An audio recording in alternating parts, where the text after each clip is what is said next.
What is up, YouTube friends? Pretty much family at this point. I think we're growing on each other, right? So today I want to talk about a couple of these books I've been looking at. This is the first one. The other one's over here. I'll get to it in a minute, or several minutes probably. But this one is Coin Chemistry.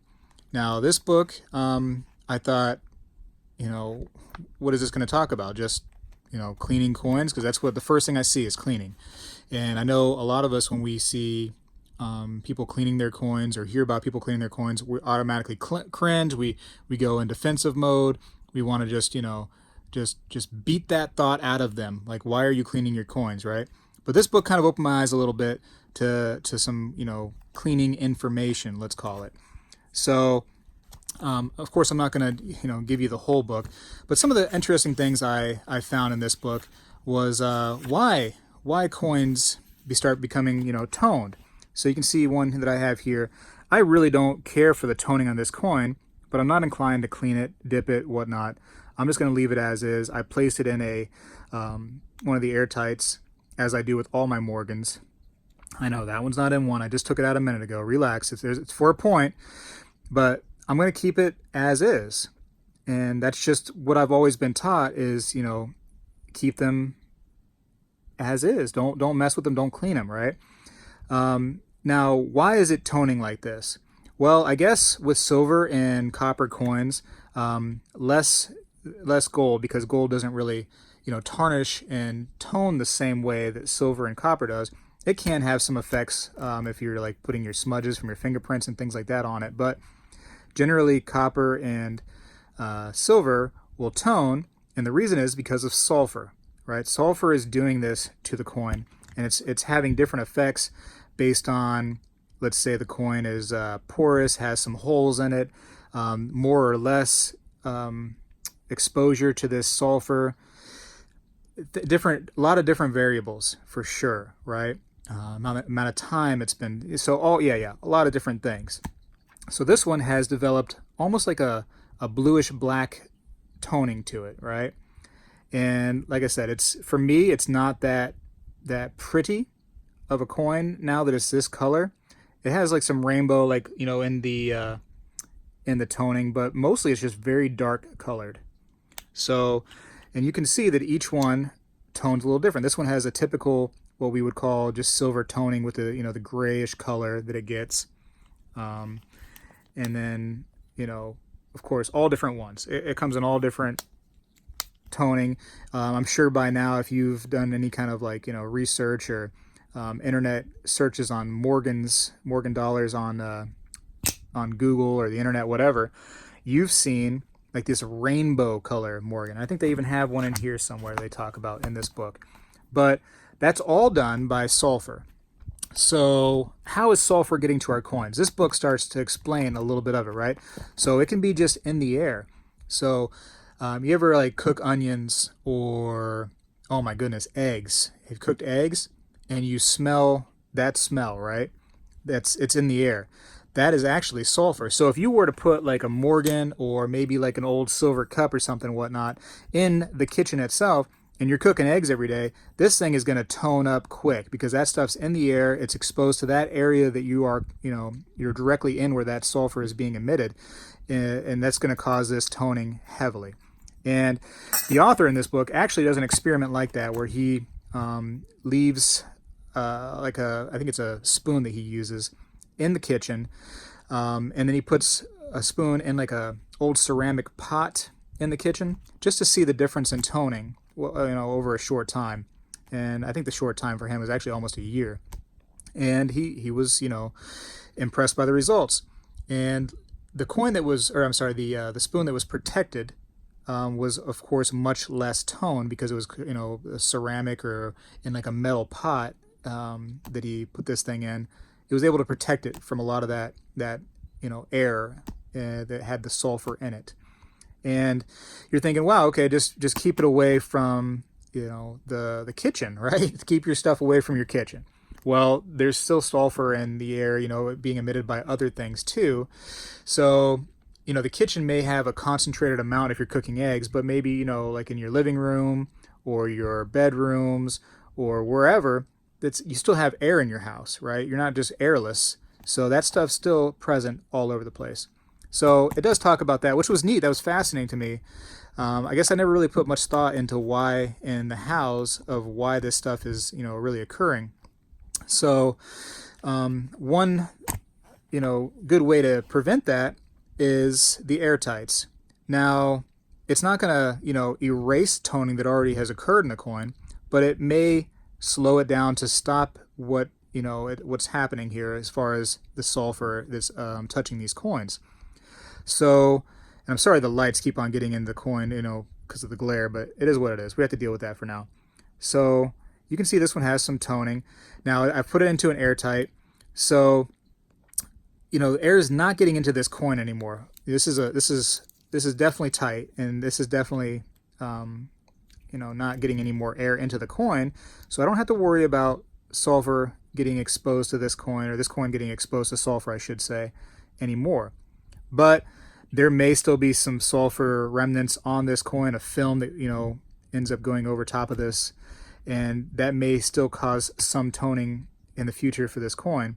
But it's pretty much died down at this point, according to this book. That's what you want to do. And what you really want to do, if you really want to stop all toning, let's say you have some kind of brilliant uncirculated, Morgan in just flawless condition, and you want to keep her as pretty as possible, grab these airtights and grab a nice plastic, airtight bag, and that's going to be your best protection, is to try to keep this airflow in the bag to a minimum. Now you're thinking, okay, I have my coins slabbed, they're protected. Well, the book talks about that too, that some of these coins that are in these slabbed holders, they're not airtight. They're not totally, keeping all the air out of that coin. So they could still get some toning to them. A lot of information, like I said. It talks about coins too that, and I don't know if I'm going to be able to just flip it to the picture immediately, coins that have been holed. Now we've seen that where people, like back in the day, maybe even today, they put a hole in a coin and they put a little necklace through it, you know what I mean? Now they have this beautiful, there's that gold Morgan, or that rainbow Morgan I was talking about. But people will put that, like a necklace, into their coin, and now they got a cute little thing to hang around their neck. Well, the author here had gotten hold of a coin that was a nice one, a Carson City Morgan dollar that had a hole in it. Here it is. Here's the coin, right? So there's the hole. Now, what a nice coin, right? It stinks, and it's totally distracting that it has these gigantic holes in there now that somebody decided to put in there so they could have a necklace. Terrible for this Carson City, okay? You can see you would not want to buy that coin. Now, what should you do, though? Should you get it fixed? Should you mess around with the coin? Typically, I was always thinking, no, it's just a lost cause. It is what it is. This guy actually had it professionally restored, and okay, so the coin has been restored. It's not going to be worth, it's still always going to be a damaged coin. But can you see the spot that was restored? Look here, and then the spot should be right here. I mean, what an excellent job. So that may bring life back to an old coin that, was once damaged. Like, again, you don't want to try to sneak it into a grader, you know what I mean, and say like, oh yeah, this coin's totally perfect, blah, blah, blah. I mean, it's been repaired, but it can bring some life back to your old destroyed coins. If you had like a valuable one, like a Carson City, I would buy this coin. Even knowing that it had been destroyed, I'm not going to pay like, full-on premium, uncirculated, beautiful, whatever. I'm not going to pay that kind of price for it anymore, but I'm definitely, I'm still interested in it here. Whereas here, I'm not touching it. I really don't want that whole Carson City, except for maybe for spot price or maybe a little bit over, let's be honest. So I found that kind of stuff interesting. It talks about dipping coins, which can take some of the toning away. So if you have a coin that has some nasty toning like this, you could dip it and get that toning off, and you may have a nice coin underneath. But then again, that toning is also possibly hiding some like marks. You can tell this one's pretty beat up, so it wouldn't do me any good to erase the toning, because then I'm going to really notice all the beat up marks all over it.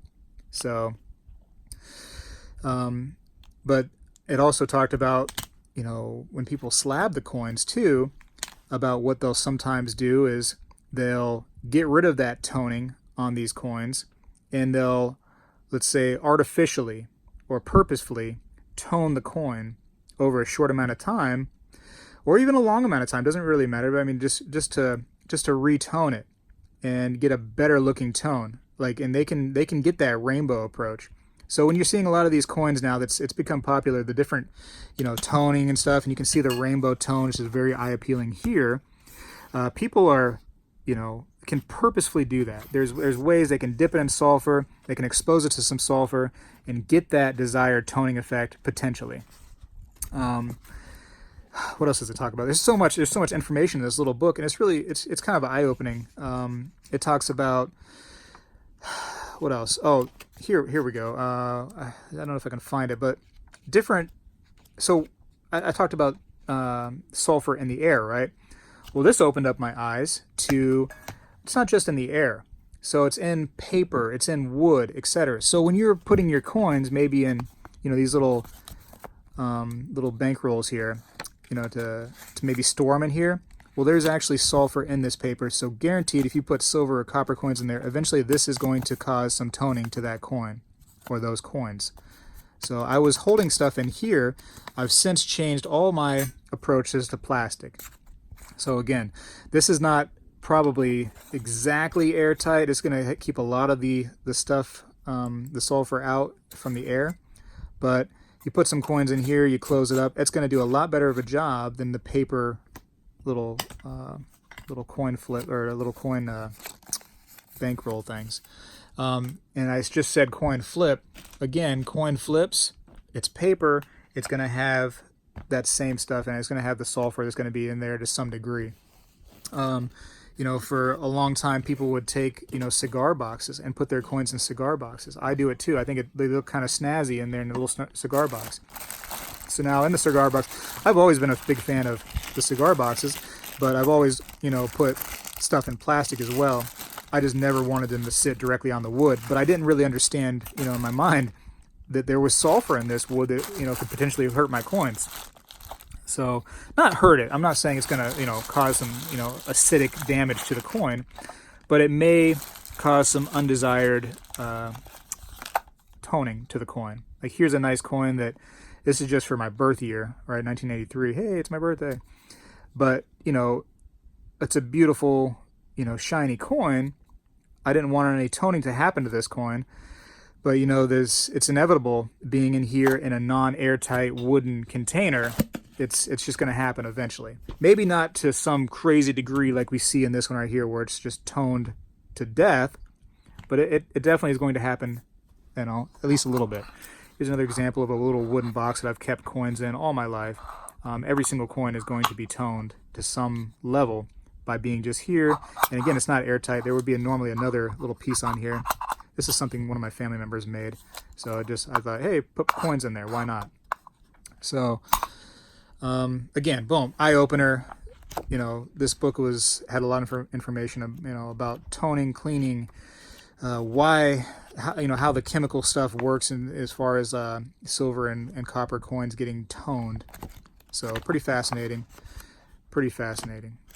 A lot of information in there. Let's not talk too much more about that one. You should get that book, though. I feel like buying a copy of that for myself. This was loaned to me by Asher, actually, from that coin video that I showed you where I go and interview him about his coin shop. He loaned that to me. I got to give that back. So, that's that one. Now, let me show you this other book. Ooh. So now this one is... I'm going to show you the whole thing here. Let's see. The World Coin 2019 Standard Catalog, right? Boom. It from 1901 to 2000. These are going to be some older coins now because it's going to be over 100 years old as of, me talking about this in 2018. Or I'm sorry, 2019. Oh my gosh, I almost forgot it's 2019. It's going to be a little bit older.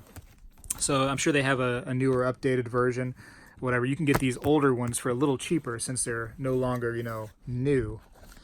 They have ones that are for, more current coinage.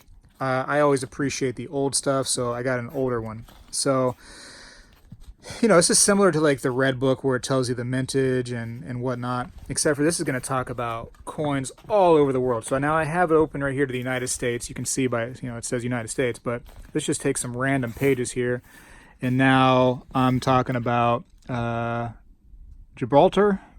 Ooh, Gibraltar, I think so. I think that's how you say it. Here we go. Guinea, India Republic, Isle of Man, Japan, Macedonia, Mexico. My goodness, the entire world's in here. There's Russia right there. You have coins from all over the world. So it's just kind of cool if you're a world coin collector. But even if you're not, let me show you this little snippet thing here. It's only gonna take a minute. So I have a Morgan here, and Morgans can be faked. I like to check them by weighing them, by tapping on them to hear that nice beautiful silver ring sound, etc., etc., etc.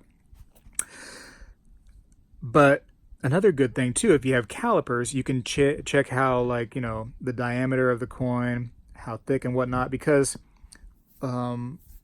each metal this couldn't be made out of gold and have the specifications that it's supposed to from the mint, being the right weight and the right diameter out of gold.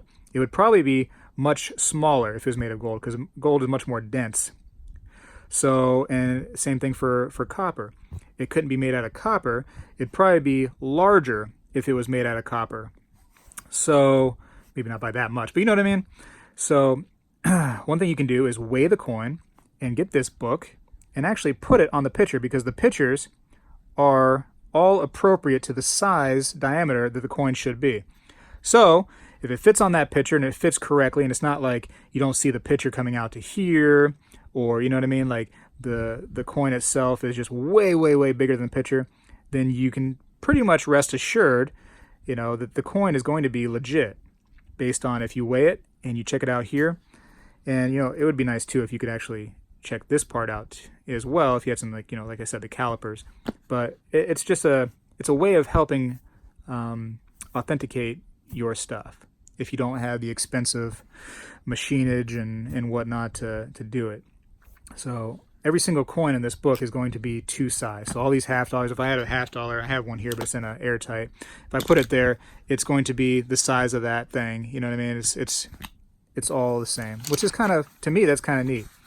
So now this book, it does show prices and whatnot. Not as good as like the red book does, or other price guides that start talking about much lower grades and whatnot. But it gives you kind of an idea of what your coins might be worth to some degree. So again, kind of neat. It's got a lot of coins in there, a lot of coins. If you're looking for something more specific, down to just your state, the United States Red Book, maybe a little bit better for you.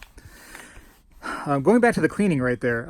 So like cleaning is never good, right? We talked about, that a little bit with the other book, this coin chemistry book. Just cleaning is just never good. Well, what if you have a Morgan like this? See the little, I call it gum. I don't know what it is, but it's got some nastiness. Let me zoom in. It helps to zoom a little bit. But see that little gunk spot? Hopefully I can show you right there in the middle. So now, just leave it, right? But let's imagine that has, and it probably does, it's causing some damage to the coin. And maybe not damage as in like I was talking about earlier, where it's like etching into the coin, but it's going to cause some undesirable effect potentially to that coin. Maybe it's going to cause some spotting. It, and it very well could corrode that one spot. So is it terrible if I was to just somehow, very carefully just peel that stuff off of there? Because that's what it seems like. It just seems like some tar or some gum on there.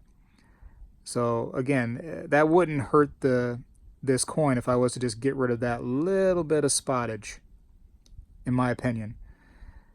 That's something that you can do if you see some of those little spots. And there's like some of those little spots that are corrosive. And if you just was to leave it and be like, I'm not cleaning the coin, just leave it on the coin, that little tiny spot's going to end up turning into a big spot after some time of it laying on that coin. So all stuff to think about. Again, it was pretty much just a little review, little book review for this one right here, Coin Chemistry. And there's the author of this one. It is the third edition of this book. It looked like the author was recommending some products from, you know, earlier, I guess, that were no longer available. So you see that in the book, he talks about, you know, whatever product, and then it mentions that that product is no longer available. Now it's, you know, this other product is recommended. So still a good book though. And this one right here, this is a big one. Like I said, the 2019 World Coins. Big, big, big. Look how big. Wow. So that one will keep you busy for a little bit. And it's really good information. You know, maybe you see some coins in here that you never knew about, and you're like, wow, I would like to start collecting those ones now. So again, just a little review, a little food for thought on the cleaning, because, you know, it opened up my eyes. Opened up my eyes a little bit to, you know, whys in the house. And it may help me preserve my coinage a little bit better now that I know what's causing that toning.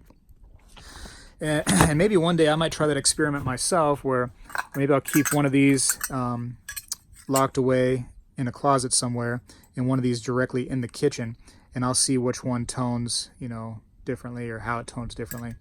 Because as of right now, they both remained, you know, like locked away, and they're toning identically. But I have completely cleaned these of all tarnish, right? I had this little solution I found on the internet that I think it was like baking soda and some other jazz. I'll call it jazz.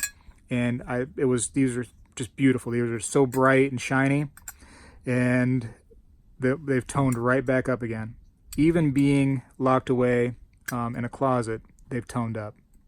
So it's going to happen. You know, you have silver stuff and it's exposed to the air. That's just how it's going to roll. And I love my onions. I love onions, and I love my my eggs. I cannot do without onions and eggs. So not a good combo together, I feel. Well, sometimes maybe like in a little little eggs, and you put the onions and the bacon, and oof, forget about it.